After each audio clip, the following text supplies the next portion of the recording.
Hey guys, welcome back to Lap 1 News, and today we are going to be talking about Rich Energy Haas F1 team and their 2019 season. So, where do I start with Rich Energy Haas? They were shockingly bad.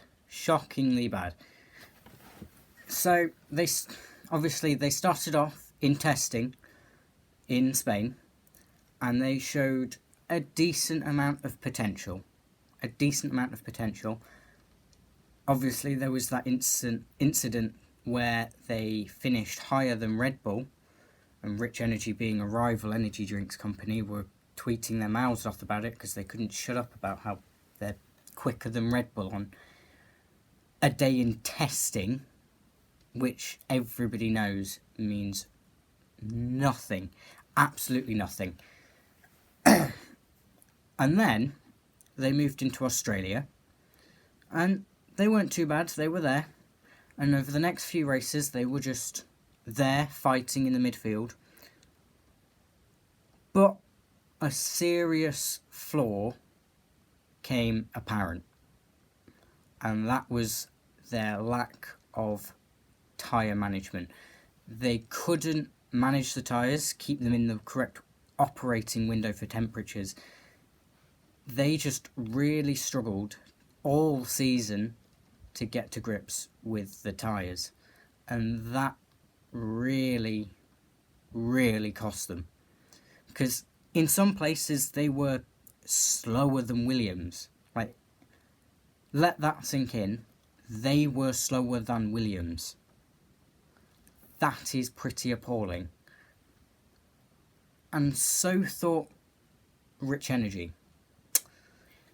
Obviously, halfway through the season, I don't know which race, there was the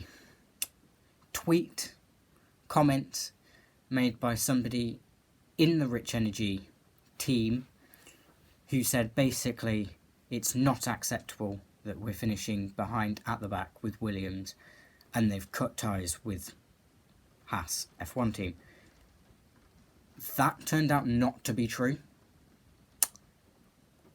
I mean, it happened later on in the season, but for that time, it turned out to not be true. And that was something. It was something. It was strange. I've not seen anything like Rich Energy in F1 before.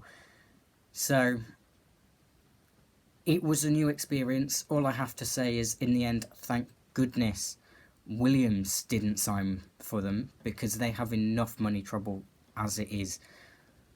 So that would have really hurt them, all of their goings on with Rich Energy and Haas this season. And yeah, then we move halfway through the season, and a certain Frenchman by the name of Romain Grosjean insisted that they go back to the Melbourne spec, because that was the better spec than the current one. So Kevin Magnussen run the updated spec of the car, and Romain Grosjean ran the Melbourne in Australia specification of the car with no upgrades attached. And they were similar for pace. I don't think it took them a while to decide which one they would stick with for the rest of the season, just because they were so close. Now, I get the impression, now this might just be my opinions based on the drivers, but if they were that evenly matched, I think it would have been better for Haas to go back to the Melbourne spec, just because I think Kevin Magnussen is that bit quicker than Romain. So if Roman's matching him, then that car's got to be a little bit better. Obviously, Romain Grosjean is full of talent. My God, he is inconsistent and makes a lot of mistakes. I think it was one of his worst seasons ever in F1 for Romain Grosjean. And that's not okay, really. Fun fact, before I get into a rant about Grosjean and Hulkenberg, Haas finished on 28 points. Kevin Magnussen in the number 20 car got 20 points, and Romain Grosjean in the number 8 car got 8 points, which is pretty satisfying in a strange way, you know. It's pretty satisfying. But yeah, the fact that they signed Romain Grosjean for another season, I get that he spotted the flaw with the car. He suggested to go back to the Melbourne spec. So he's a good development driver. But he has a tendency to, you know, make a mistake, crash with his teammate. I mean, we saw it a few times this season. They did come to blows. And it's not what Haas need. I mean, they need continuity. That's ultimately why I think they've kept Romain and Kevin for this season. But they can't keep having them fighting and hitting each other all the time. So that is basically why. Like, I think they should have just gone with Hulkenberg. I know they probably can't really afford him on his salary. But come on, Hulkenberg's got to be pretty desperate for a Formula 1 seat. I think he would have taken a pay cut.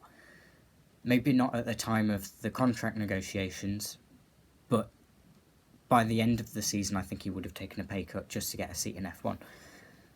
But yeah, guys, that's basically been my thoughts and opinions on Rich Energy Haas F1 Team's F1 2019 season. If you liked the video, make sure to hit the like button below, and if you didn't, tell me why in the comments so I can keep on improving. And if you want to make sure you don't miss the next one, which will be on Williams in a few days' time, make sure you hit the subscribe button. But thanks for watching, guys. It's been John Whittaker from Lap 1 News, and I'm out. See you next time.